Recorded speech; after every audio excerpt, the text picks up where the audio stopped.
Excelente. Entonces, vamos avanzando.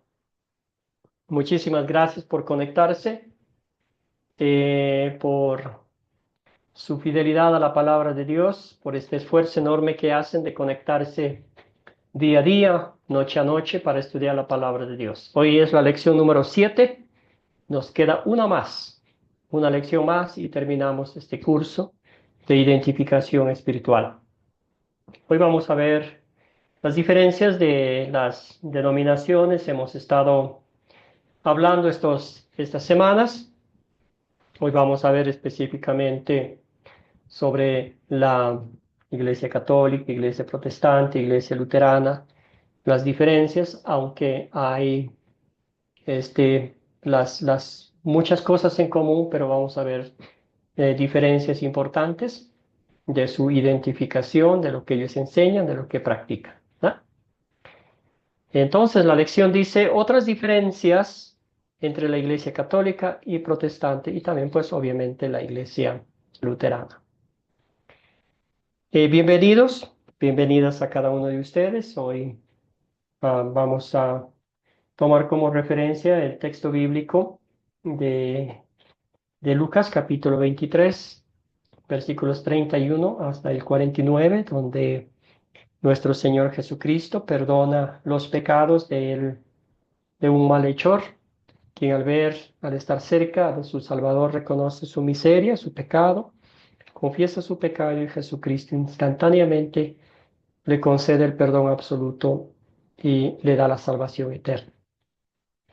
Muy bien, entonces vamos a empezar esta clase pidiendo la bendición del Señor a través de su palabra, a través del Espíritu Santo, que abra nuestros entendimientos, que toque nuestro corazón para que apliquemos la palabra de Dios a nuestra vida. Empecemos pues con esta oración.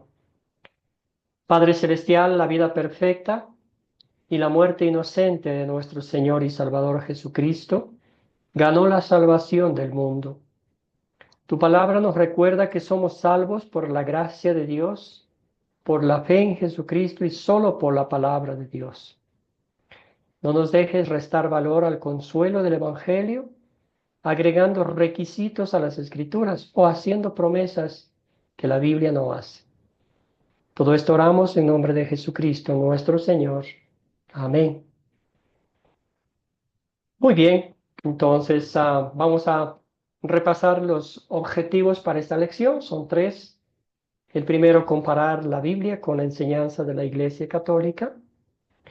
El segundo objetivo, comparar la Biblia con la enseñanza de la Iglesia Protestante.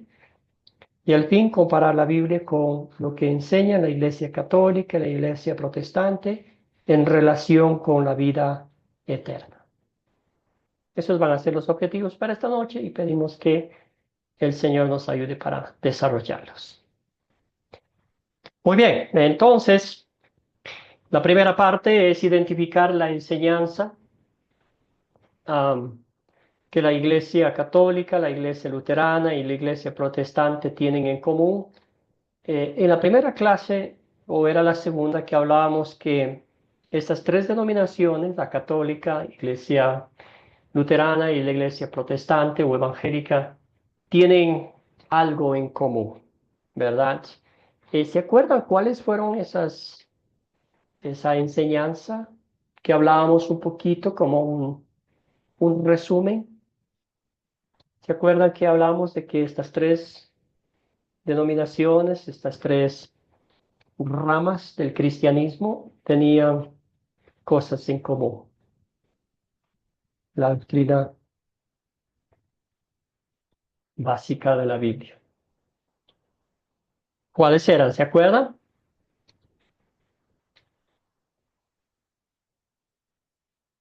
Y si no, vamos a empezar aquí con una ayudadita, ¿verdad? ¿Se acuerdan primero la enseñanza de la Trinidad? El Dios Trino, Padre, Hijo y Espíritu Santo, aunque también tenemos que decir algunas ramas del pentecostalismo, perdón, son unitarios y ellos no creen en la Trinidad, pero la mayoría, las bautistas, luteranas, católicas, y evangélicas creen en la Trinidad. La persona de nuestro Señor Jesucristo, ¿verdad? ¿Quién es Cristo? Verdadero Dios, verdadero hombre, que nació de la Virgen María y sufrió por nosotros, ¿verdad? Verdadero Dios y verdadero hombre que murió por nuestros pecados. Ya vimos la Trinidad. Dios se revela en tres personas, Padre, Hijo y Espíritu Santo. No son tres dioses, sino un solo Dios verdadero, ¿verdad? Padre, Hijo y Espíritu Santo. La persona de Cristo, como ya dije, 100% Dios, 100% hombre. Esto fue tema de algunos teólogos, algunos herejes que dijeron, no es posible, no puede una divinidad ser 100% Dios y 100% hombre. Tiene que ser el uno nomás o el otro nomás. La obra redentora de Cristo, ¿verdad? Creen estas denominaciones que somos salvos por la fe en Cristo Jesús, por la obra redentora de Cristo, su vida perfecta y santa acá en la tierra, que nos compró, nos rescató, nos redimió con su preciosa sangre para darnos el perdón de todos nuestros pecados. Somos salvos por la fe en Cristo Jesús, por la gracia de Dios y por la palabra de Dios. También vemos aquí las enseñanzas de los credos. Aquí tenemos apostólico, niceno y atanasio. Estos tres credos de la iglesia primitiva que se escribieron para defender, sí, para defender herejías sobre la divinidad de nuestro Señor Jesucristo, sobre la obra redentora, ¿verdad? Habían herejes que decían que, pues, Jesucristo no era verdadero Dios, que no era verdadero hombre, que la Trinidad, no era verdadero Dios, verdadero Padre, Hijo y Espíritu Santo, ¿verdad? El arianismo mismo que hizo tanto daño a la iglesia cristiana. Muy bien, algunas denominaciones protestantes no usan los credos, ¿verdad? Porque dicen que suena muy católico. Sin embargo, no es católico, es bíblico, porque son extracciones claras y concretas sobre la palabra de Dios para defender de los ataques feroces de Satanás disfrazados de seres humanos. El Padre Nuestro es una oración maravillosa que el Señor Jesucristo nos enseñó, una oración completa, una oración que nos muestra nuestra conexión íntima con nuestro Señor. Y la oración, si el Padre Nuestro es hecho de una forma bíblica, es una bendición maravillosa, ¿verdad? El problema es que se ha convertido muchas de las veces en una repetición y no entendemos el significado bíblico de cada parte del Padre Nuestro. Martín Lutero dividió el Padre Nuestro en 7 peticiones, ¿verdad? Le iba explicando el significado de cada parte, de cada petición. Y en el Padre Nuestro vemos que tenemos 6 peticiones espirituales y solamente una material que nos dice, danos hoy el pan de cada día, ¿verdad? Los 10 mandamientos, algunas denominaciones tienen el orden un poquito diferente, pero los 10 mandamientos son activos en la vida de un creyente hoy en día, ¿verdad? Es que el Señor nos ha dado para un cristiano como luz, como un sendero para que vivamos como hijos e hijas de Dios, sirviendo al Señor. Muy bien, entonces esa es las, las que tienen en común, ¿verdad? Ustedes habrán escuchado, habrán practicado y se nota que hay algo en común, ¿verdad? Ahora entonces, pareciera que si hay en común, todo está bien, ¿verdad? Que no pasa nada, pero ¿dónde comienzan las diferencias? Vamos a ver las diferencias de las iglesias católicas, de la iglesia católica y protestante o evangélica, ¿verdad? ¿Dónde comienza a veces la mala interpretación de la palabra de Dios y los efectos que vienen detrás de ello? La Iglesia Católica dice, uno debe obtener la salvación mediante una combinación de fe en Cristo como Salvador y buenas obras o acciones meritorias por parte del creyente, ¿no es cierto? Entonces ellos creen que Jesucristo murió por los pecados, sin embargo, que esa muerte no es suficiente. Es una parte, sí, es una ayuda de Dios, pero no es completa. Entonces nosotros tenemos que hacer buenas obras, actos de penitencia, actos de sacrificio, para que Dios ahí sí diga, ajá, aquí ya pusiste parte en tu salvación y ahora sí cuenta. ¿Ah? Eso va en contra de la Biblia. ¿Por qué? Porque le resta importancia, minimiza el poder divino de nuestro Señor Jesucristo al redimirnos de nuestros pecados. La Iglesia luterana dice la salvación es ganada por Cristo y dada plena y libremente por su gracia. Amor inmerecido y se recibe solo por la fe, no solo no obras y fe, sino solo por la fe. Las obras son frutos de nuestra fe. Primero viene la fe y como fruto de esa fe tenemos las buenas obras. No es al revés, no están en el mismo nivel. ¿Alguna pregunta, alguna duda, algún comentario en esta primera parte?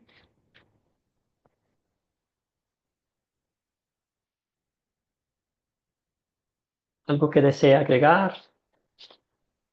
¿Algún comentario?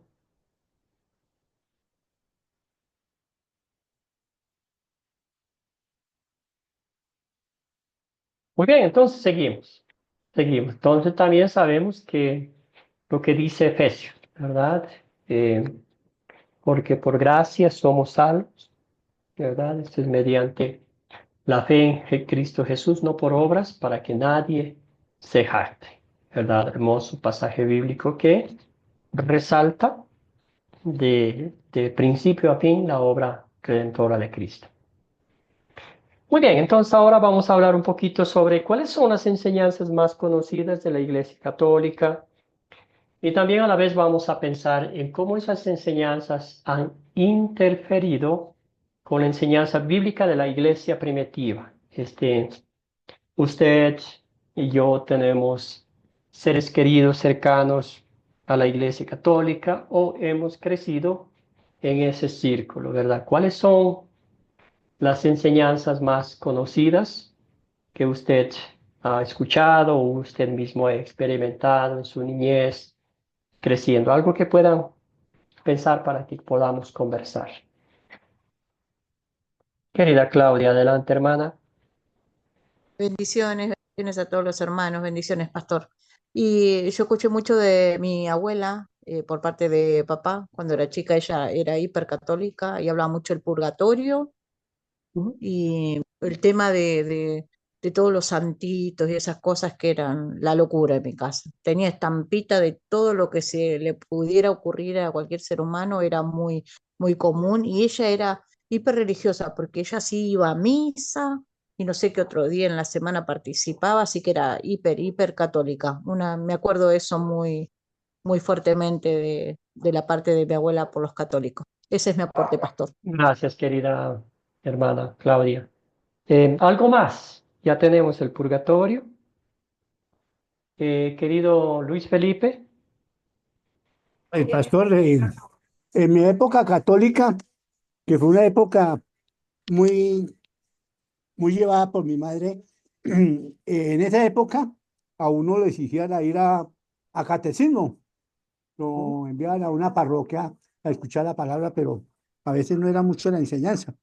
Y lo otro que acuerdo muy bien, pues, que en las misas siempre, en lo católico, pues primero había el que no escuchaba el evangelio, no iba a misa.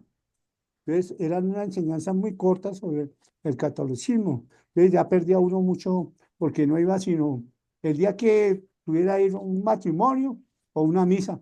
Era los días más que uno iba a una iglesia. Ese es mi aporte. Gracias, querido Luis Felipe. Muy bien. Ya tenemos, bueno, una, dos. Vamos a ver cuáles más para como que nos refresquemos la memoria, ¿verdad? La Virgen María, empezando por ahí. La Virgen Inmaculada, preservada, in- inmune de toda mancha de pecado, colaboró de manera totalmente singular a la obra del Salvador. En efecto, con su asunción a los cielos, no abandonó su misión salvadora, sino continúa procurándonos con su múltiple intercesión los dones de la salvación eterna.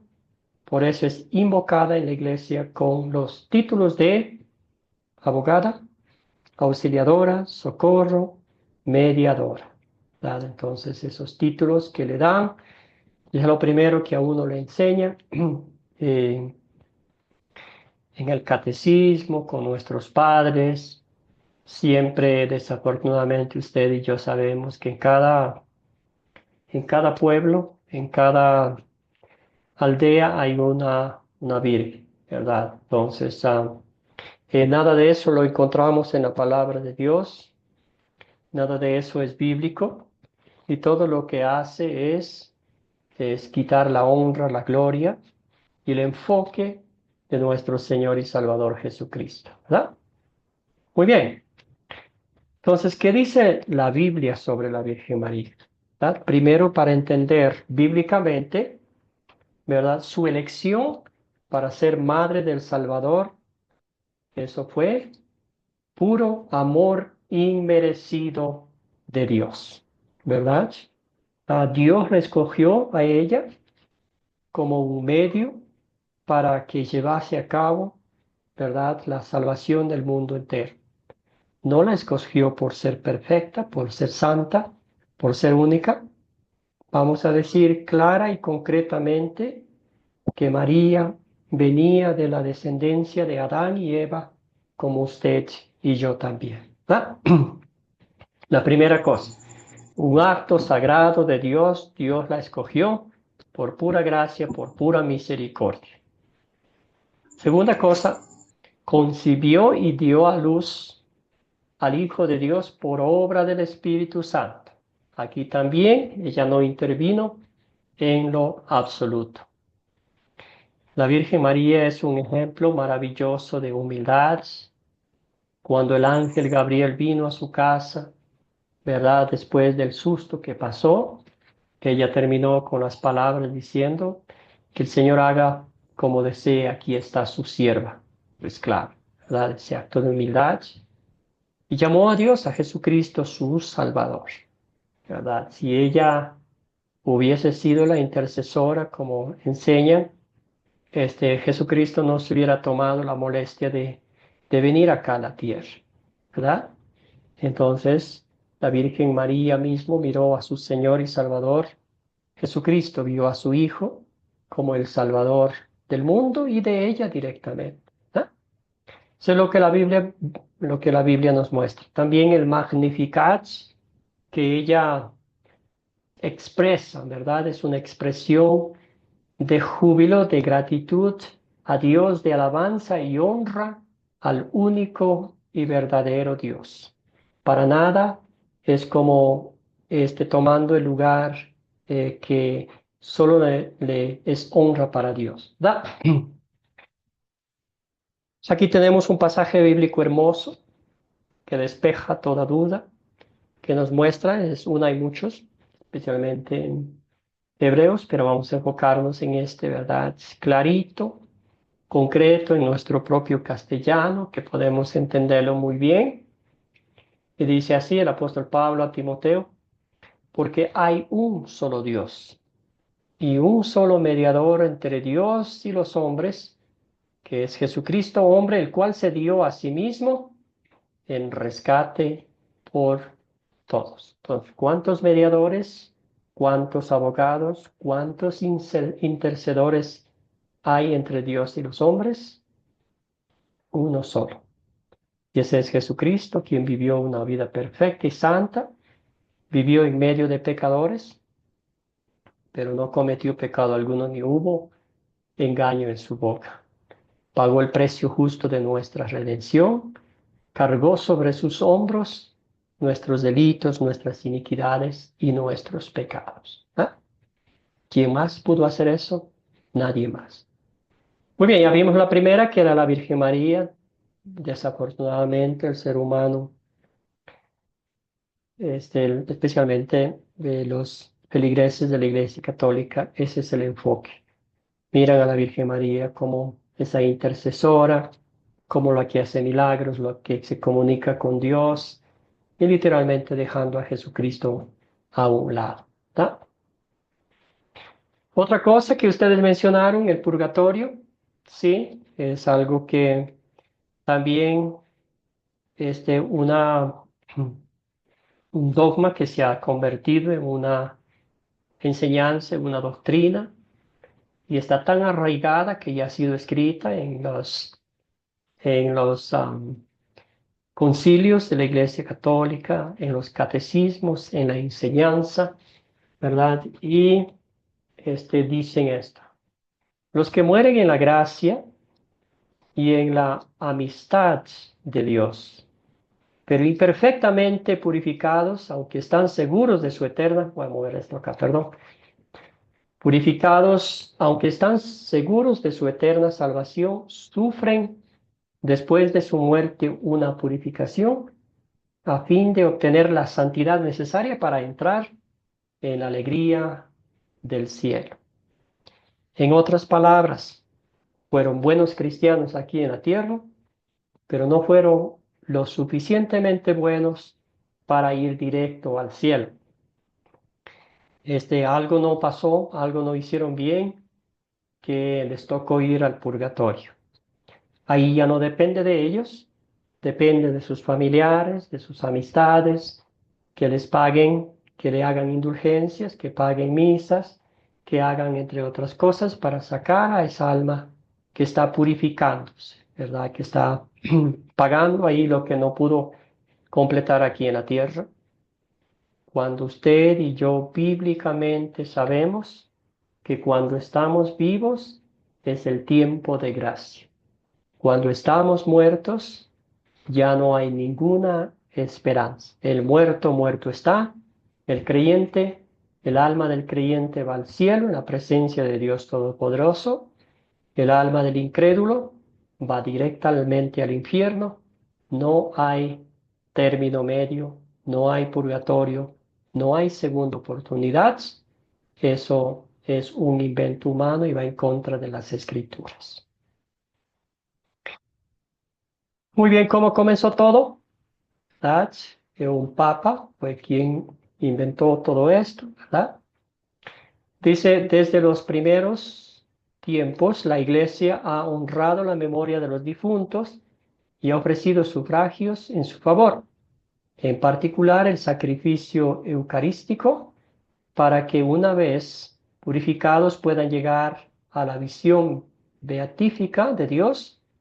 La Iglesia también recomienda las limosnas, las indulgencias y las obras de penitencia en favor de los difuntos. ¿Se acuerda usted que hablamos en la Santa Cena que ellos hacen parte de esa Eucaristía para los muertos también?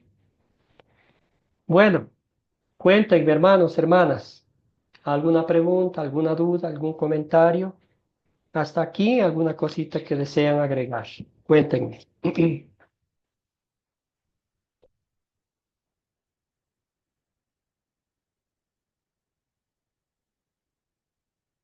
Que no seguimos, ¿verdad? Todo esto no es basado en la Biblia, sino en la sagrada tradición. Querida Silvia. Sí, profesor. Eh, bueno, creo que justamente por este tema de lo que es el purgatorio, mucha gente que es católica no quieren doblegar su corazón y aceptar ser creyentes, como dice la palabra de Dios, ¿no? Creyentes en lo que hizo Jesucristo al realizar las dos eh, condicionantes para que nosotros podamos ir, que no son nada hechas por nosotros en realidad, que son las dos obediencias, la activa y la pasiva de nuestro Señor Jesucristo, porque ellos lo tienen bien enraizado el tema del purgatorio y están seguros de que va a haber un tiempo posterior en el cual van a ser purificados.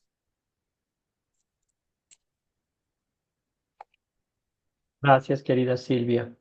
Muy bien. ¿Qué dice la Biblia sobre el purgatorio? Nos tocó leer el texto bíblico, ¿verdad? Hicimos un poquito más de lectura como para tener el contexto de la parte donde se estamos enfocando, ¿verdad? ¿Qué le dijo Jesús al malhechor que confesó su fe, ¿verdad? Eh, Palabras claras, palabras concretas y directas y en tiempo real, ¿verdad? Ujú. Conocemos la historia, ya nos tocó leer. El Espíritu Santo le llevó a confesar su pecado y a enviar a Jesucristo, al malhechor, ¿verdad? Como su Salvador, como el único camino al cielo, como el único que le iba a perdonar todos sus pecados. Él reconoció, dijo, nosotros merecemos este castigo porque en realidad hicimos lo que iba en contra de Dios. Pero no hizo nada, es inocente, ¿verdad? Él dijo, acuérdate de mí, Señor, cuando entres en tu reino. ¿Qué dijo Jesucristo? Jesucristo no le dijo, bájate de acá, déjame ver tu expediente, déjame ver lo que has hecho, ve a hacer unas cuantas penitencias y ven y luego hablamos si te portas bien. ¿Qué dijo Jesucristo? Hoy estarás conmigo en el paraíso, ¿verdad? En otras palabras, pecador arrepentido es perdonado inmediatamente. El perdón es concedido. Jesús les dice, tus pecados te son perdonados. Y la Biblia nos recuerda que la sangre de Cristo, su Hijo, nos limpia de todo pecado. Es la certeza, ese es el consuelo. No existe de tal cosa, ¿verdad? Que va un tiempo a purgar el alma, que va a purificarse ahí. Todo lo contrario, como dije anteriormente, perdón, salvación eterna, este, no hay perdón, condenación eterna, ¿verdad? Entonces, esas dos cositas nomás. Muy bien, también otra cosa, ¿verdad? Hay muchas otras cosas, pero solo vamos a enfocarnos en estas tres nomás. La confesión de pecados, ¿verdad? ¿Cómo es la confesión? Eh, Aquí también quizás usted ha experimentado, tenido un amigo, un familiar, ¿verdad? Dice, la confesión de los pecados hecha al sacerdote constituye una parte esencial del sacramento de la penitencia. Liberado del pecado, el pecador debe hacer algo más para reparar sus pecados. Debe satisfacer de manera apropiada o expiar sus pecados. Esta satisfacción se llama también penitencia y puede consistir en una oración, en ofrendas, en obras de misericordia, servicios al prójimo, privaciones voluntarias, sacrificios, etcétera, etcétera.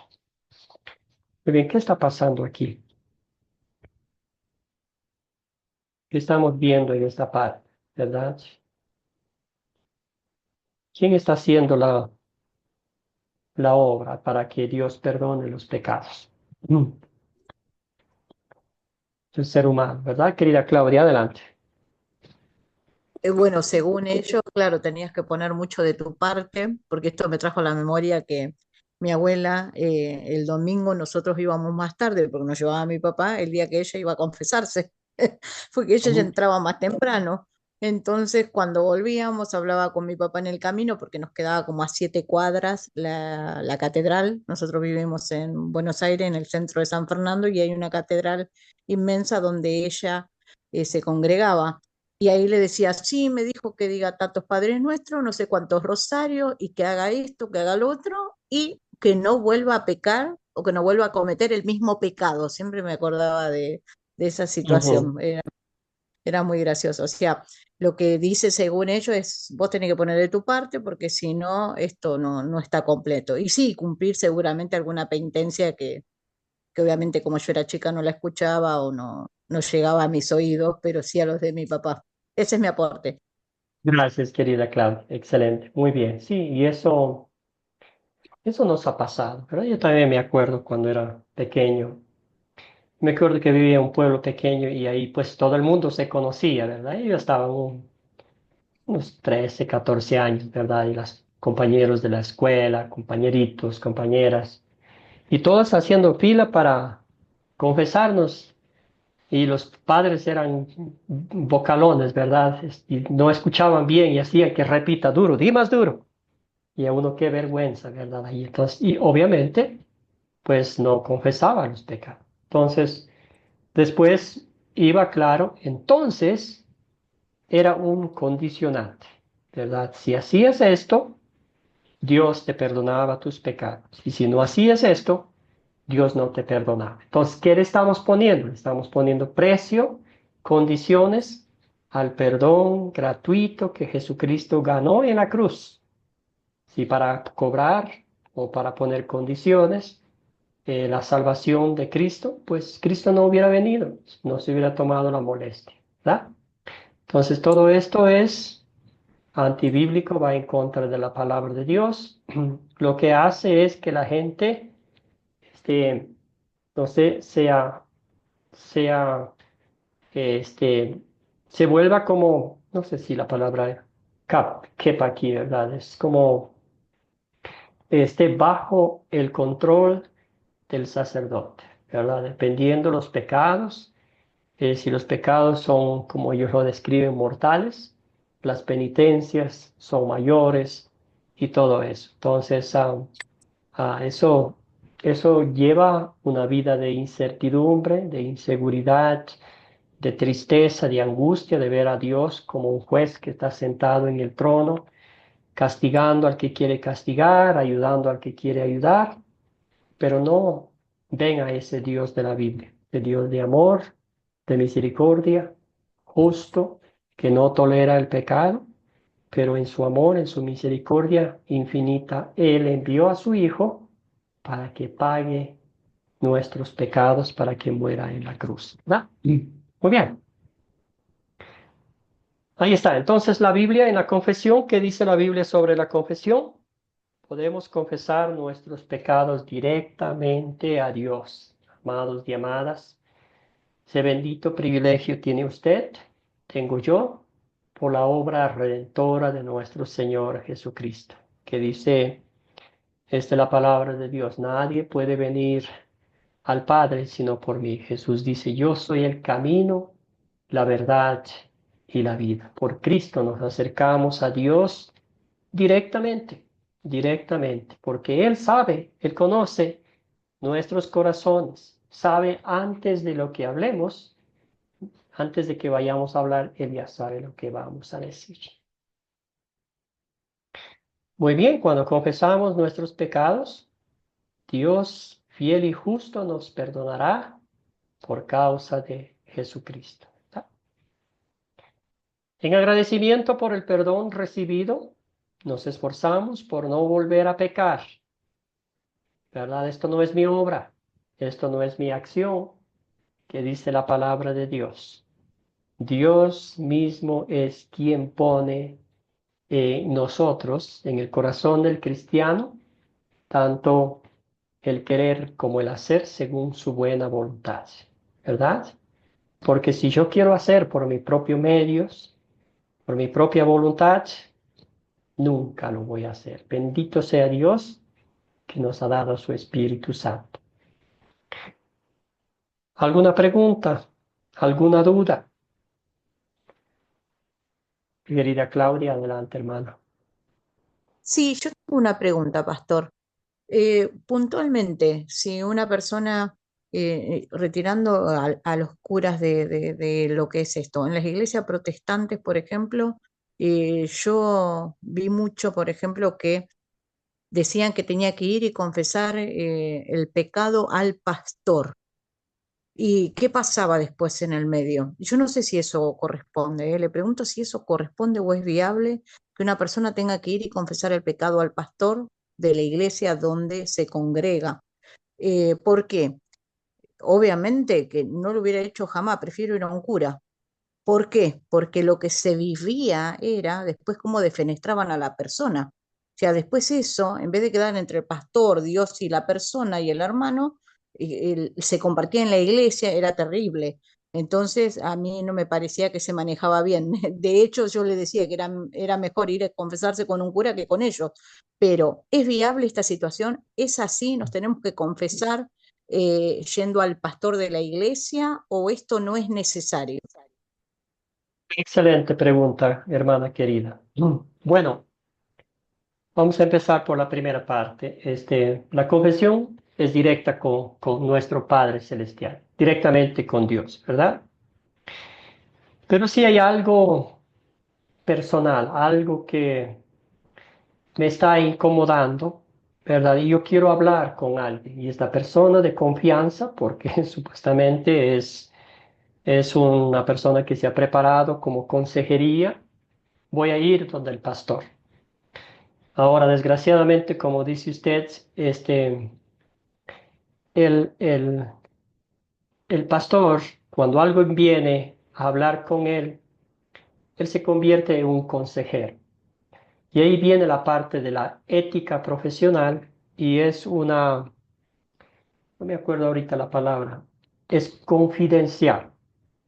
A no ser que la persona le diga al pastor, ¿verdad?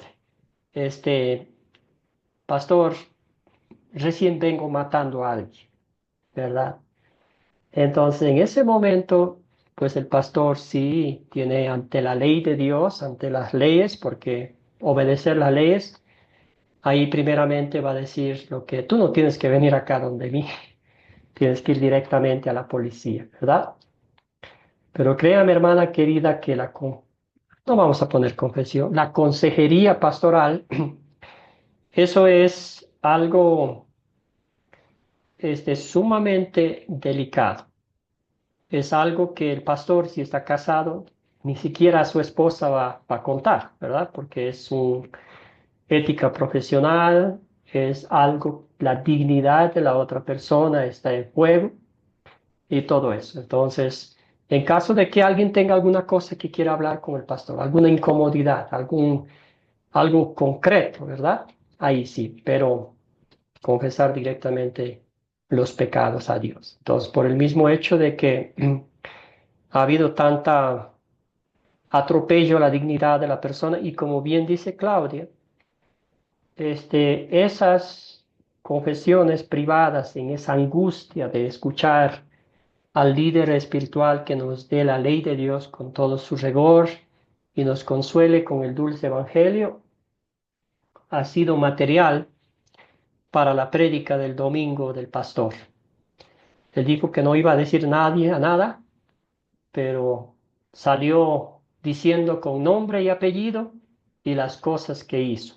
Imagínese la vergüenza, imagínese lo antiético y lo antibíblico que todo es eso, ¿verdad? Pero como dije en esos casos específicos, si alguien viene y dice algo que va en contra de la ley de Dios, la ley moral y los principios bíblicos, pues ahí sí lo vamos a denunciar. Pero de otra forma no, querida Claudia. Gracias por su comentario y ya me alargué con la respuesta.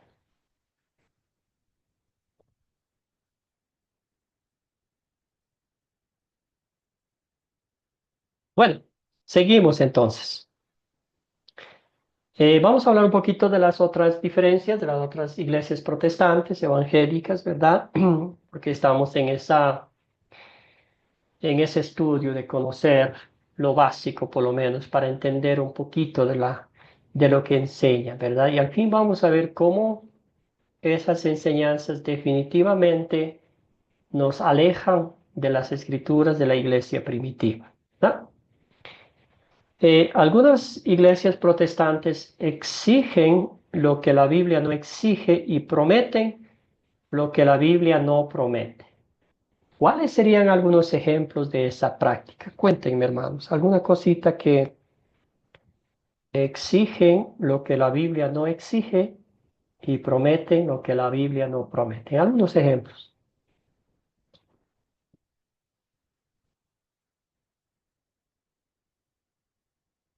Perdón, estaba ingresando una llamada. Cuéntenme, ¿cuál sería? ¿Qué sería? ¿Qué han escuchado ustedes? ¿Qué han hecho ustedes cuando han ido a esas congregaciones? ¿Qué han tenido que hacer?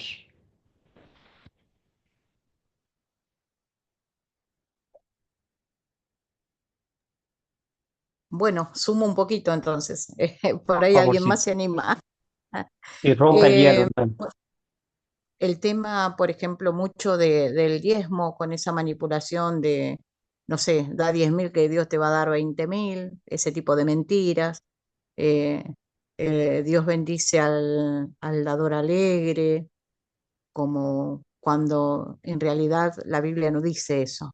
Mira con agrado, dice, pero no dice bendice, no es que te va a dar, pongo 20, te va a dar 40, ese tipo de cosas las he visto mucho.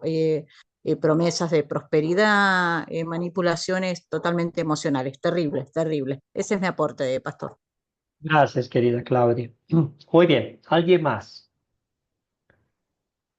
Cuéntenme, hermanos, hermanos.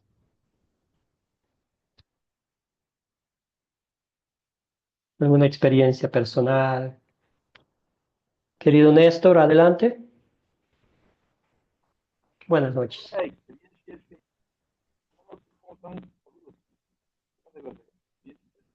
Néstor, el micrófono y adelante. Le escuchamos, hermano.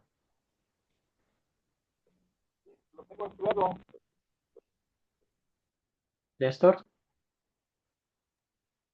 ahora sí. Adelante.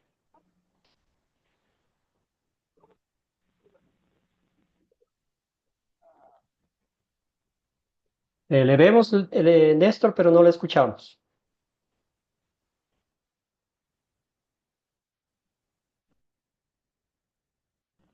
Bueno, mientras Néstor arregla el micrófono, vamos a escuchar a Luis Felipe. Pastor, pues en la época atrás, antes de conocer el cristianismo, se escuchaba y se especulaba mucho en que uno al leer la Biblia, pues se volvía loco. Que la Sagrada Escritura no era para leerla así de constante y poniéndole sentido a lo que dice la palabra. No sé hasta qué cierto es, si yo en la actualidad leo la Biblia y nunca, ya la leí una vez, ya voy para la segunda vez porque me he dedicado a leerla con palabra para poderla entender bien y poder ver estas citas bíblicas y estas maravillas que nuestro Padre Celestial nos dejó escrito, ¿cierto? Entonces no sé qué tan cierto sea que, pues no me ha convencido todavía de lo que argumentan las demás personas. Gracias, querido hermano. Bueno, si un incrédulo lee la Biblia por leerla, por leer un libro más, nunca la va a entender, ¿verdad? Es el Espíritu Santo quien nos abre el entendimiento para que entendamos los designios divinos, las cosas divinas. Entonces, la Biblia, la leemos, la entendemos por obra del Espíritu Santo. Gracias, querido hermano. Muy bien, entonces también vamos a pensar aquí un poquito, ¿verdad? Este, algunos ejemplos podemos ver, quizás el video nos recordaba el uso del alcohol, el maquillaje, las joyas, actividades como bailar, cantar. Ellos dicen que son cosas del mundo, ¿verdad? Que no podemos hacer lo que el mundo hace. También el diezmo, como nuestra hermana ya decía, obligatoriamente el 10%. Algunos ayunos, vigilias, cosas como de ese tipo, la ropa, ciertas cosas en la iglesia que tiene que ser de una forma no sé, como la decoración, entre tantas otras cosas, ¿verdad? También, como dijeron ustedes, que Dios quiere que seamos económicamente, estemos bien aquí, que nos vaya bien y muchas cosas, todo eso caemos en el enemigo, en el legalismo, que es enemigo de la gracia de Dios, de nuestro Señor Jesucristo, ¿verdad? Obligar lo que la Biblia no obliga, exigir lo que la Biblia no exige, prometer a veces curaciones, sanaciones, al hacer ciertos rituales, ciertas cosas, exigir a Dios que cambie sus designios divinos sencillamente porque queremos quedar bien con los demás, ¿verdad? Entre tantas otras cosas que podemos pensar, y eso a veces nos quitan el enfoque de Jesucristo y nos llevan a confiar en nosotros mismos, ¿verdad? Veamos algunas enseñanzas comunes de la Iglesia protestante y cómo esa práctica ha interferido con la enseñanza bíblica de la palabra de Dios. La primera, el diezmo, ¿verdad? ¿Qué dice la Biblia? Dios en el Antiguo Testamento ordenó, a su pueblo de Israel que le trajera la 10ª parte de sus ingresos, ¿verdad? ¿A quién le está dando Dios este mandato? Este mandamiento, debo decir, esta prescripción al pueblo de Israel, ¿verdad? Específicamente al pueblo de Israel. ¿Por qué? Porque el pueblo de Israel era el pueblo escogido de Dios y ellos vivían en medio, literalmente rodeados por naciones paganas. Y así, con tantos mandamientos que ellos tenían, fácilmente se distraían, fácilmente se mezclaban con otras culturas, otros países, ¿verdad? Y vemos que ellos hicieron mucho de lo que iba en contra de la voluntad de Dios. Específicamente el Señor dijo, esta es la ley de Moisés, traen el 10%, ¿verdad? Eso es ley. Eso tenían que hacer y si no lo hacían, ¿verdad? Eran expulsados del pueblo de Dios y entre otras castigos que el pueblo de Dios, el pueblo de Israel los hacía, ¿verdad? Una prescripción, algo escrito para la ley para los israelitas. Vamos a poner un ejemplo concreto de esa ley prescrita. Fue algo para ese país, ese momento, esa historia, ¿verdad? Si algunas leyes civiles, leyes que se aplican en un país, ¿verdad? Por ejemplo, Ecuador, leyes que se aplican aquí. Específicamente esas leyes no se aplican en Colombia, no se aplican en el Perú, no se aplican en la Argentina, en otros países, ¿verdad? Específicamente para su lugar de donde fue designado. Muy bien. ¿Qué dice la Biblia? A ver, alguien que me ayude con esta lectura de Corintios. Pastor, yo, con mucho Gracias, gusto, querido Luis Felipe. eh, el diezmo. ¿Qué dice la Biblia? Cada uno debe dar según lo que haya decidido en su corazón, no de mala gana ni por obligación, porque Dios ama al que da con alegría.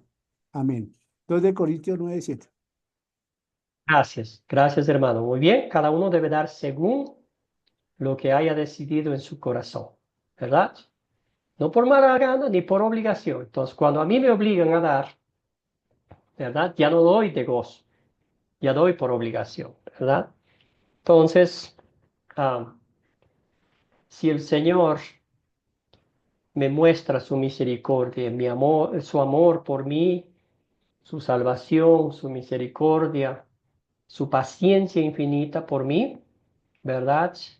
Ah, y me dice que las ofrendas, este es un acto de gratitud que nosotros hacemos para Dios, no por obligación, ¿verdad? Porque Dios ama al dador alegre. ¿Qué historia podemos recordar en el ministerio público de Jesús acá en la tierra acerca de las ofrendas? Podemos pensar en la historia de la viuda que ofrendó mucho más de lo que los ricos, maestros de la ley, la gente que iba ingresando al templo daba, ¿verdad? Ella dio de todo corazón. Ella dio lo que tenía. A ella nadie le obligaba, ¿verdad? Entonces lo propio con nosotros, ¿verdad? Que damos al Señor, no las limosnas, sino lo mejor de nuestras bendiciones. Habrá gente que da 15, 20, 30%. Habrá otros que demos, no sé, 5%, 2%. Esos son solamente números. Lo que Dios ve el corazón y también de una forma seguida, ¿verdad? No voy a decir, voy a dar ahora y ya digo estos 6 meses y después vuelvo a hacer. Eso no es apropiado, ¿verdad? Damos al Señor por gratitud, como Él siempre nos da lo mejor de lo mejor. Alguien dijo una vez, ¿verdad?, que Dios no nos da las miserias. Dios siempre nos da lo mejor de lo mejor para que como sus hijos vivamos disfrutando de las bendiciones espirituales que Él nos da. No por obligación, que nadie en este mundo nos obligue a decir, tú tienes que dar el 10% y si no das, eres el peor cristiano de la tierra, y si no das el diezmo, Dios te va a sacar del reino porque no eres un buen cristiano.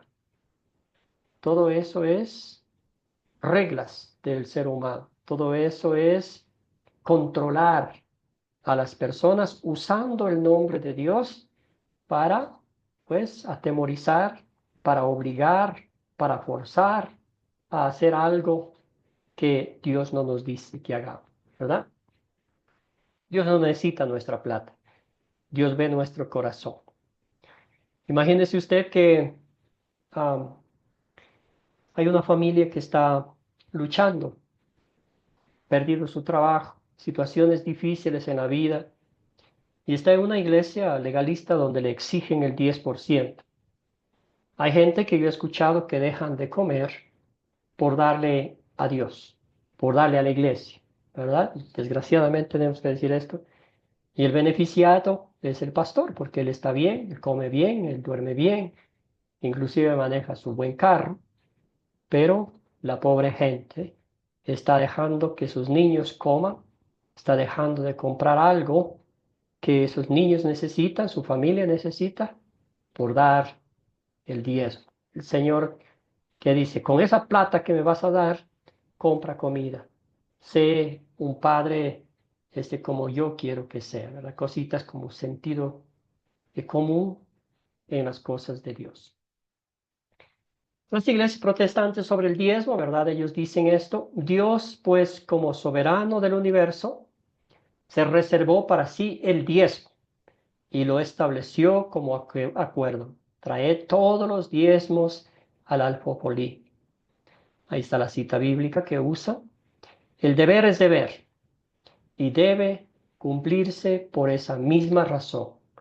Un descuido o una postergación de este deber provocará el desagrado divino, ¿verdad? Entonces Dios está ahí con su libro, con su factura, ¿verdad? Quien dio el 10%, este es un buen cristiano.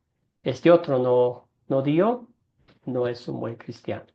Ese no es el Dios de la Biblia que lo vemos ahí, ¿verdad?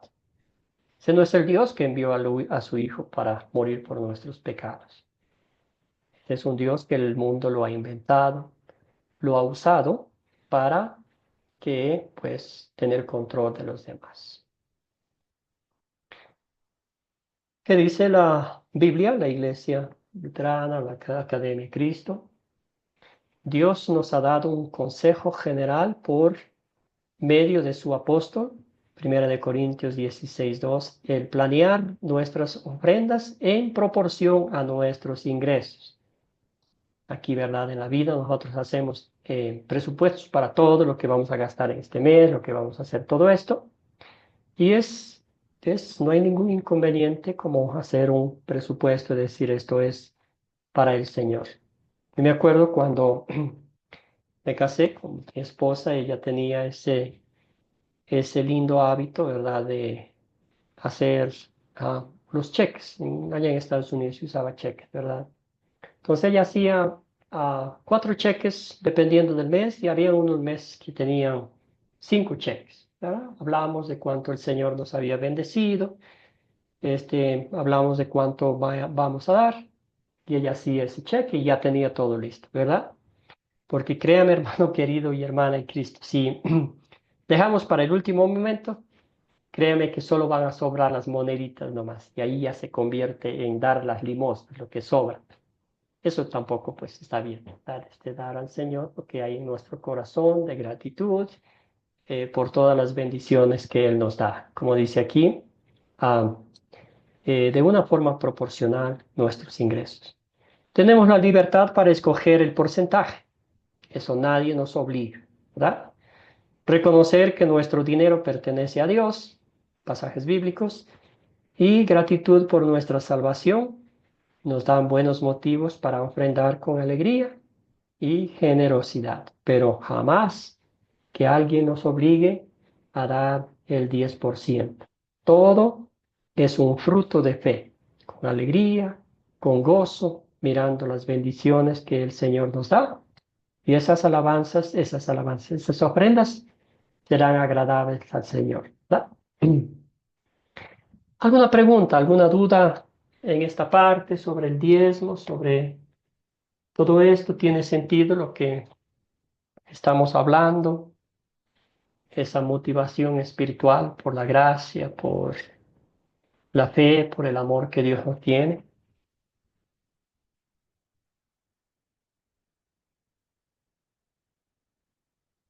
Y si no, seguimos un poquito. Las iglesias protestantes, la prosperidad, ¿verdad? Este es otro tema que cada vez va creciendo más y más.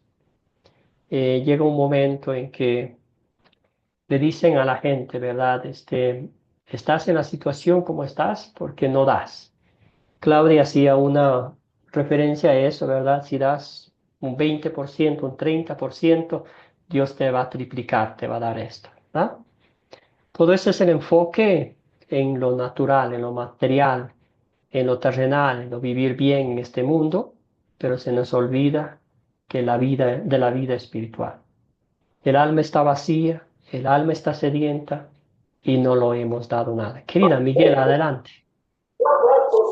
Bueno, Todo. yo el comentario que quería hacer era que anteriormente en las iglesias cristianas yo tengo entendido, o sea, de acuerdo a la historia, que los apóstoles recogían todo, por eso dice traer todos los diezmos al alfolí y haya de comer en mi casa.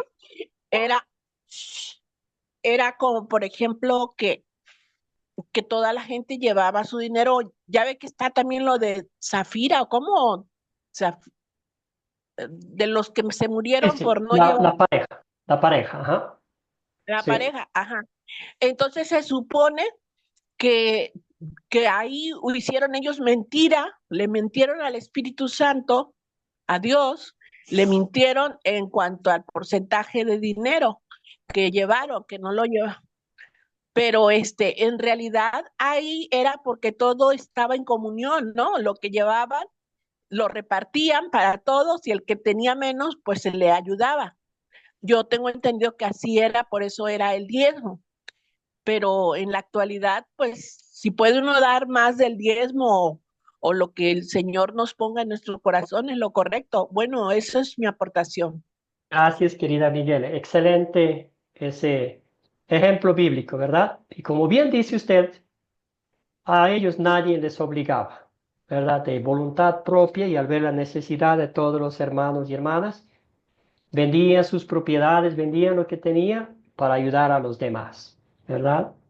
A esta pareja nadie les obligó, ¿verdad? Ellos quisieron quedar bien, dijeron, vamos a hacer. Vendieron la propiedad, cambiaron de parecer. En ese momento ya no estaban jugando con los discípulos, con los apóstoles, sino estaban jugando con Dios. Mintieron al Espíritu Santo. A ellos nadie le obligó, ¿verdad? Ellos dijeron, nosotros también queremos cooperar, queremos hacer esto. Se ve una buena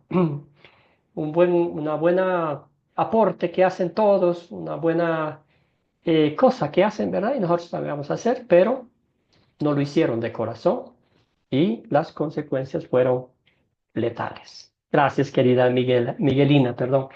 Adelante, Luis Felipe, ¿algún comentario?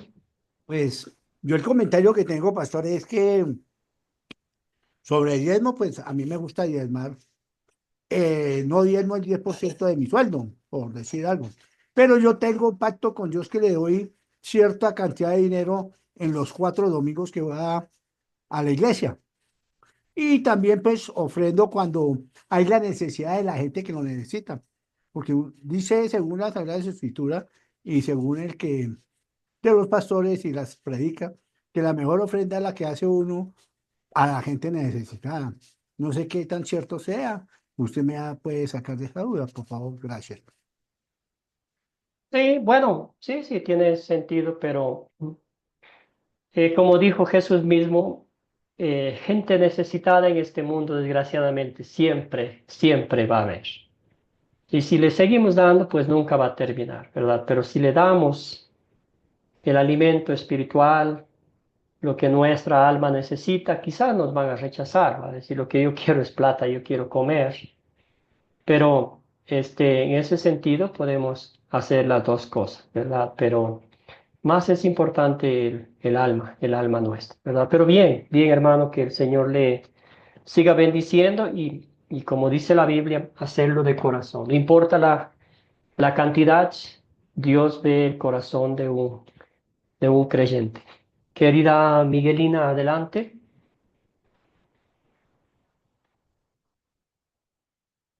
El micrófono, hermana, por favor.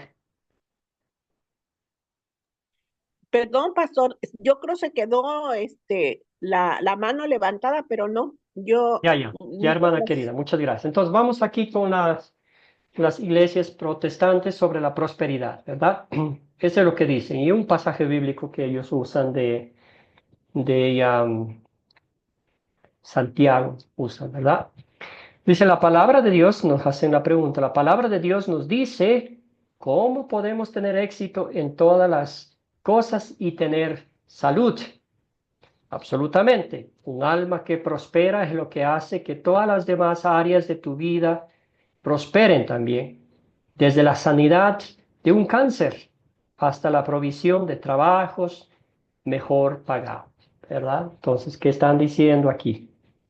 Si oras, si haces esto, si te esfuerzas, si piensas en grande, si piensas de una forma positiva, todo eso va a salir bien, ¿verdad? Eh, Todo eso va en contra de la palabra de Dios. Todo eso es el enfoque en uno mismo, ¿verdad? En el ser humano, que tú puedes lograr, que tú puedes hacer, ¿verdad? También en prometer lo que la Biblia no promete, sanaciones, mejores trabajos, mejores posiciones económicas y todo eso, ¿verdad? Una vida de paz, de armonía, de fiesta espiritual, estoy diciendo, ¿verdad? Y todo eso.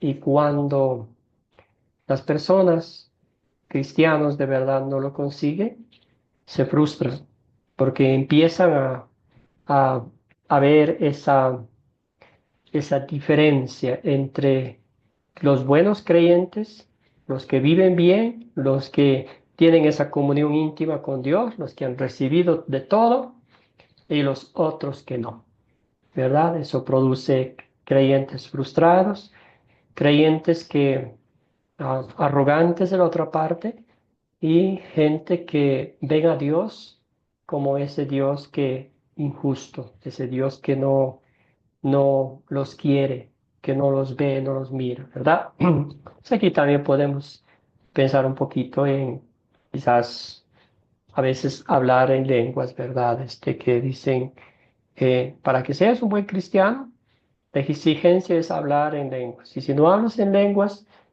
no tienes el Espíritu Santo. Sigue esforzando, sigue orando, sigue haciendo esto, ¿verdad? Y la persona se frustra. Porque me han hablado, han contado amigos, yo he hecho de todo, yo he leído la Biblia, he orado, he ayunado y todo, y nada, ¿verdad?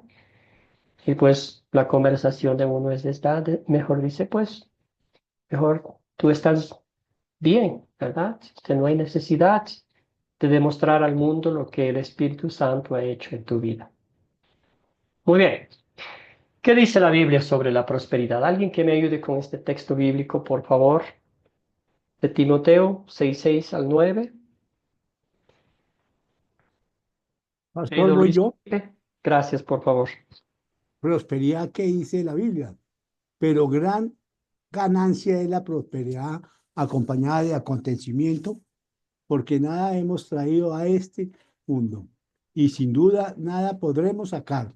Así que teniendo sustento y abrigo, estemos contentos con esto, porque los que quieren enriquecerse caen en la tentación y lazo y en muchas codicias necias y dañosas, que hunden a los hombres en destrucción y perdición.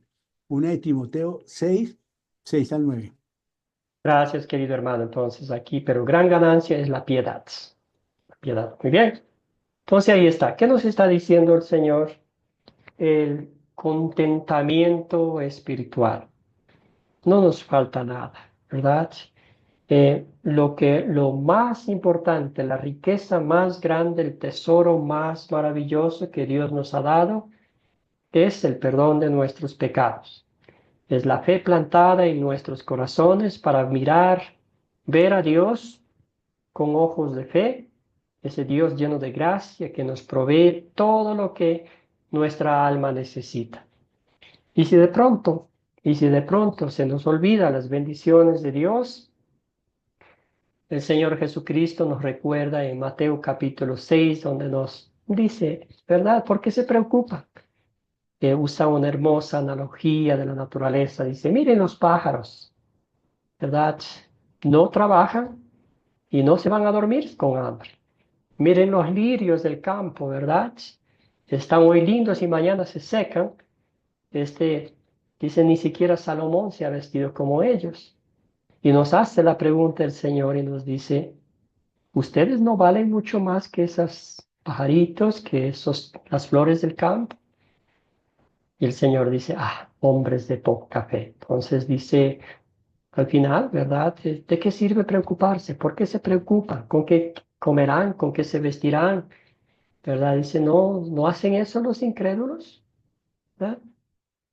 El Señor concluye esa parte diciendo, más bien, ustedes, hijos de Dios, redimidos por la sangre de Cristo, busquen primeramente el reino de Dios y su justicia perfecta, y todo lo demás vendrá por añadiduras, ¿verdad?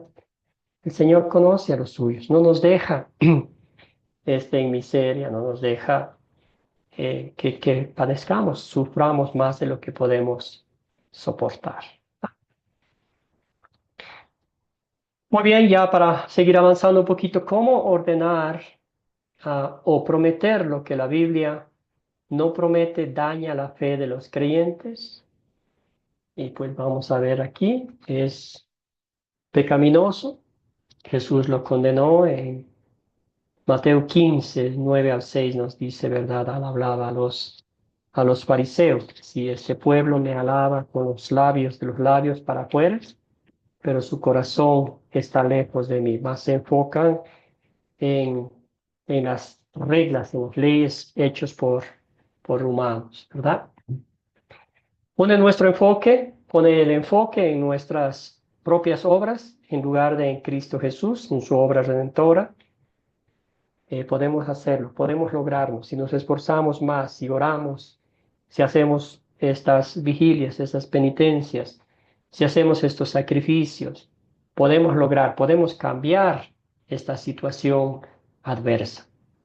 Recordemos que el apóstol Pablo, ¿verdad? Cuando tenía un inconveniente, no sabemos qué era, pero él oró 3 veces al Señor que le quitara.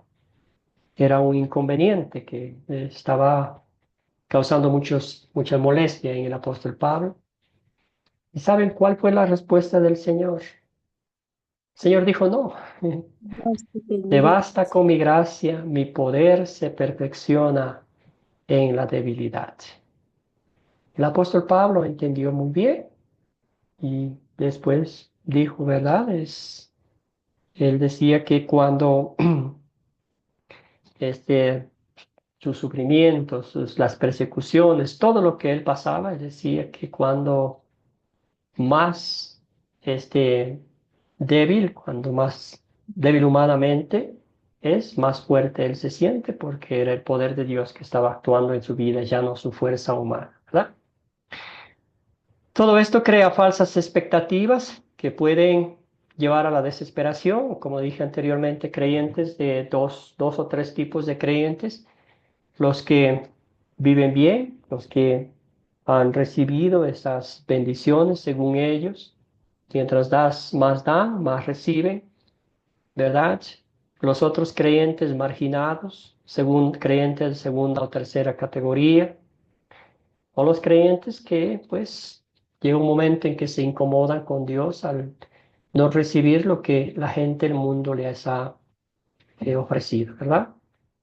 Bendiciones terrenales puede convertirse en nuestro ídolo. Nosotros somos muy idólatras.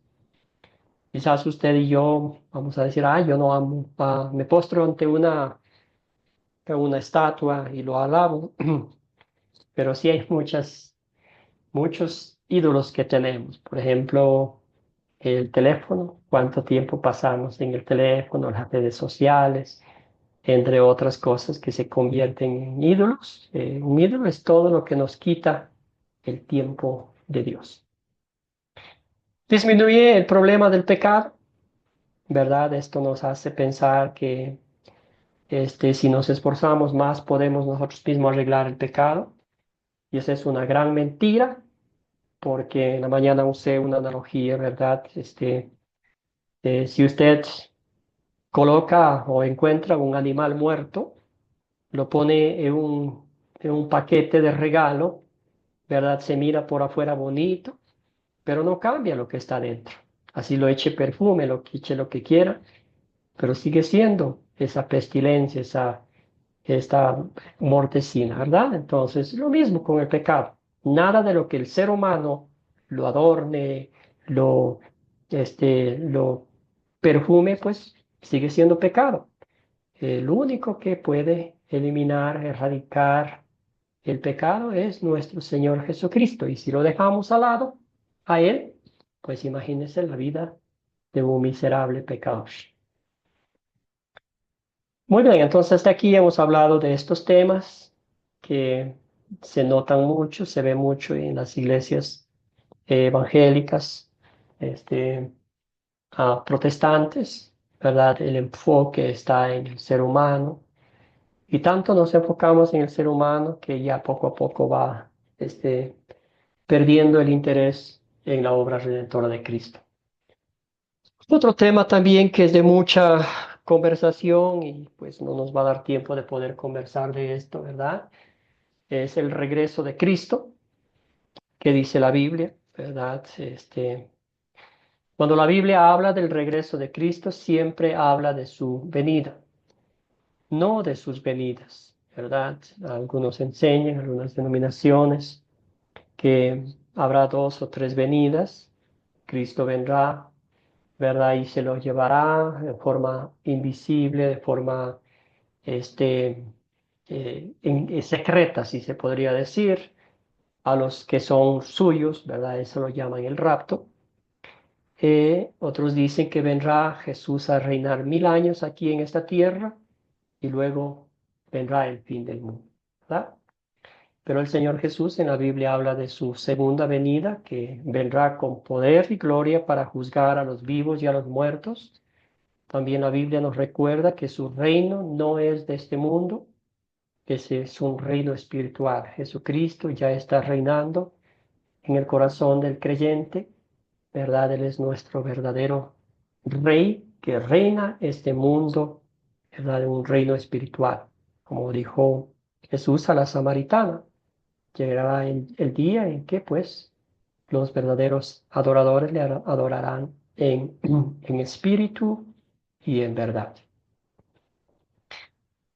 También seguimos, ¿verdad? Aquí sobre el rapto, no sabemos el día que Cristo vendrá, el arrebatamiento que lo llaman, ¿verdad? Es una mala interpretación del texto bíblico. Esta palabra comenzó con la Septuaginta.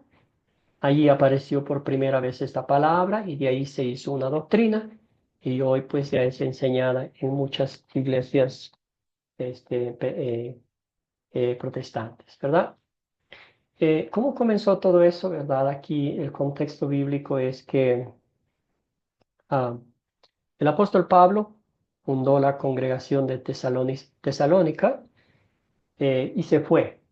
Después de un tiempo le mandaron una carta o le informaron, ¿verdad?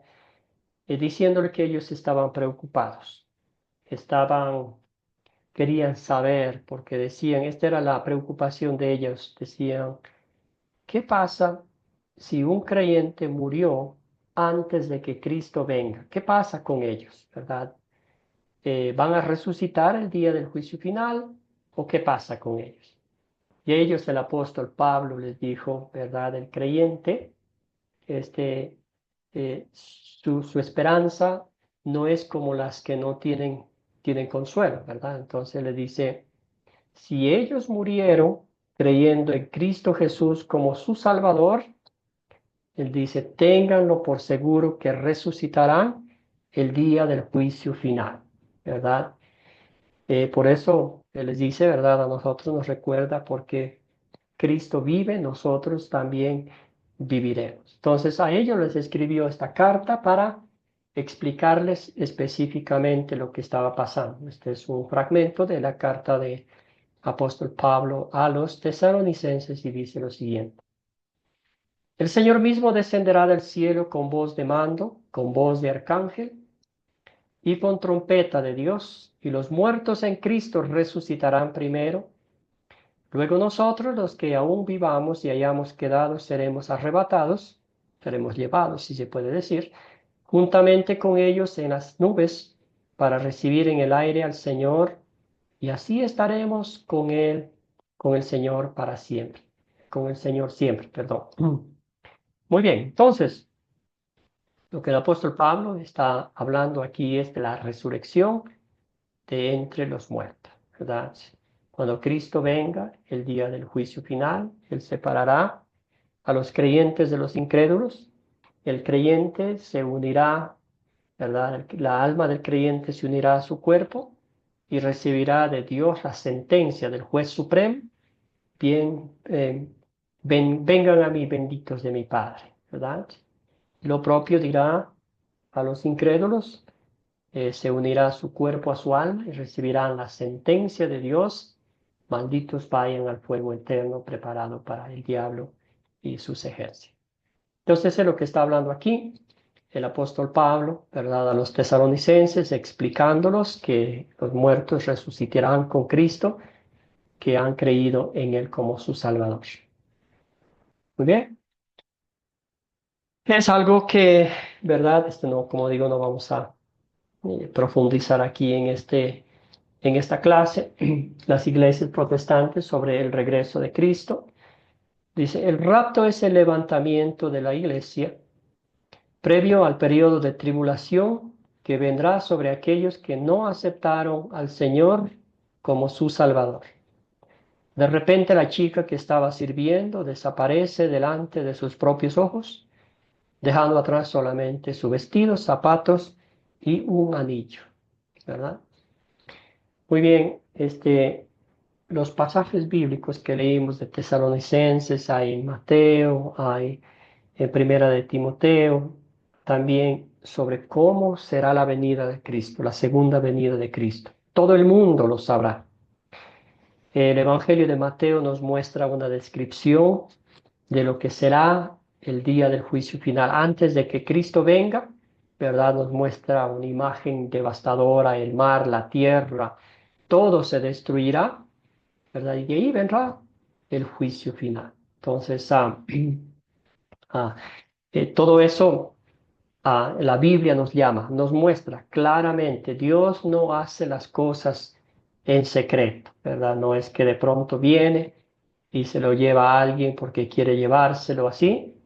Eso no es vida, eso no es consuelo, ¿verdad? Entonces Dios nos dice todo lo que Él va a hacer, lo que ha hecho, lo que hace y lo que va a hacer de forma concreta, de forma clara, con un propósito divino, de que mientras estemos vivos, todavía ese tiempo de gracia, el Señor nos exhorta que seamos salvos, ¿verdad? Y que lleguemos al conocimiento de la verdad. ¿Qué dice la Iglesia Luterana de la Academia de Cristo, el regreso de Cristo? Creemos que Jesús regresará visiblemente, así como los discípulos lo vieron ir al cielo en Hechos, que nos habla claramente, ¿verdad? Todos los muertos se levantarán y comparecerán ante su trono de juicio. Los incrédulos serán condenados, los creyentes vivirán con Jesús para siempre en la bienaventurada presencia de Dios. no por algo que nosotros hayamos hecho, sino por la gracia de Dios. Ya para concluir, ¿verdad? La Iglesia luterana, Cristo solo volverá una vez más de manera visible en el día postrero, cuando resucitará a los muertos, juzgará al mundo y dará vida eterna a todos los que creen en él. Iglesias protestantes, Cristo regresará más de una vez, un retorno invisible en lo que ellos le llaman el rapto, y otro un retorno visible cuando Cristo reine en la tierra por 1000 años, y ahí después de eso se acabará el mundo. ¿Ah? Muy bien, entonces vamos a repasar las diferencias doctrinales entre la Iglesia católica, protestante y luterana, para que tengamos un poquito en mente. La Iglesia católica se enfoca mucho en la Virgen María, ¿verdad? Que dice que María era santa, siempre santa, ¿verdad? Sigue siendo santa. Ayudó a Jesús a realizar su obra salvadora y nos ayuda desde el cielo, ¿verdad? Como que si Dios necesitara a alguien que le ayude, ¿verdad? Iglesias luteranas y protestantes, ¿verdad? María fue una pecadora salvada por Jesús. Cristo es el único mediador, ¿verdad? Entonces hablamos del pecado heredado de nuestros padres, Adán y Eva. Podemos trazar la línea genealógica de María, ¿verdad? Que nos habla el Evangelio de Mateo y Lucas, y vemos que ella era descendiente de Adán y Eva. La Iglesia Católica nos enseña sobre el purgatorio, enseña a la gente, a los niños en los catecismos, ¿verdad? Al morir las almas no purificadas pasan a un sufrimiento que les limpia del pecado y las hace aptas para el cielo. Tal cosa no existe, ¿verdad? Como dijimos, reiteramos, cuando estamos vivos es el tiempo de gracia. Cuando ya hemos partido, todo se acaba. Iglesia luterana, la obra de Cristo nos limpia de todo pecado. Al morir, nuestras almas van directamente al cielo. No hay término medio. Sobre la confesión, la Iglesia Católica dice, debe hacerse a un sacerdote quien asignará obras de penitencia, un proceso, ¿verdad? Iglesia luterana, podemos confesar nuestros pecados a Dios, directamente a Dios, o a otros creyentes, ¿verdad? En este caso que hablábamos con la Claudia, ¿verdad? Algo específico, algo personal, ¿verdad? Creyendo y confiando que Dios es quien nos perdona los pecados. Cuando lo hacemos, recibimos el perdón total y gratuito de Dios, sin condiciones, sin restricciones, tal y cual como lo hizo al hombre de la cruz. Iglesias protestantes sobre el diezmo, obligatorio para creyentes de todas las edades. Si no lo hacen, no son buenos cristianos. Iglesia luterana solo para Israel antes de Cristo. Ahora, movidos por el Evangelio, Dios nos llama a elegir cuánto damos como ofrenda. Es del corazón. Nadie que sepa, ¿verdad? Iglesias protestantes sobre la prosperidad, Dios nos promete salud, riqueza y felicidad, sí, condición, lo creemos o lo declaramos, ¿verdad? Muy conocida esa frase. Iglesia luterana, Dios no permite tales bendiciones terrenales, sino riquezas espirituales en el cielo, porque la Biblia dice, ¿qué gana el ser humano si tiene todo en estas cosas, todas las riquezas de este mundo, si pierde su alma? Última parte, iglesias protestantes, el regreso de Cristo. Cristo regresará más de una vez, incluyendo un regreso visible en el rapto y un reinado terrenal de Cristo, un regreso invisible, debo decir, perdón.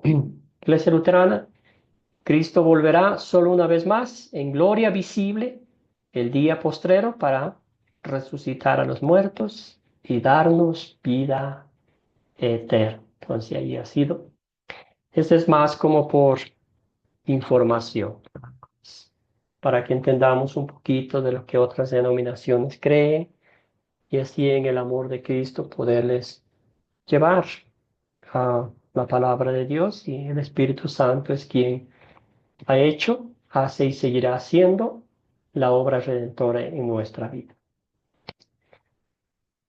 Vamos a cerrar con una oración, pidiendo que sea el Señor quien nos dé la oportunidad de volver a reencontrarnos el día miércoles para que concluyamos este curso de la mejor manera.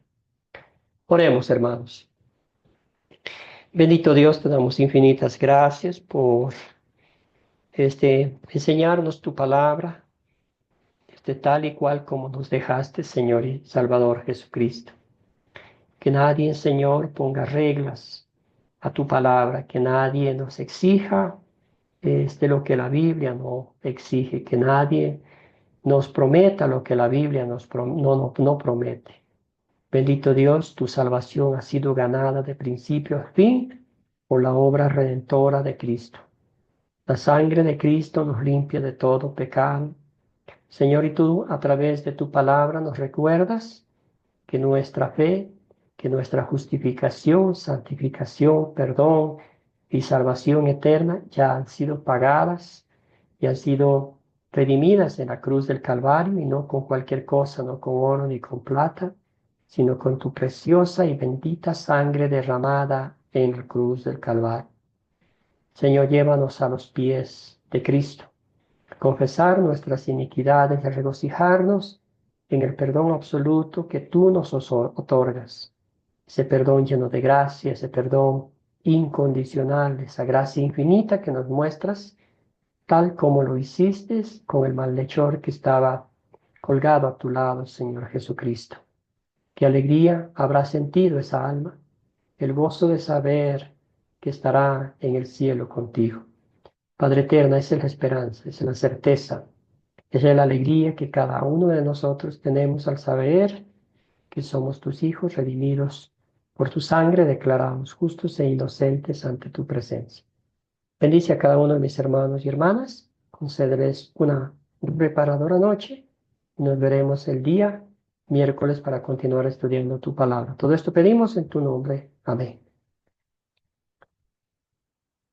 Que todos tengan una bendecida noche.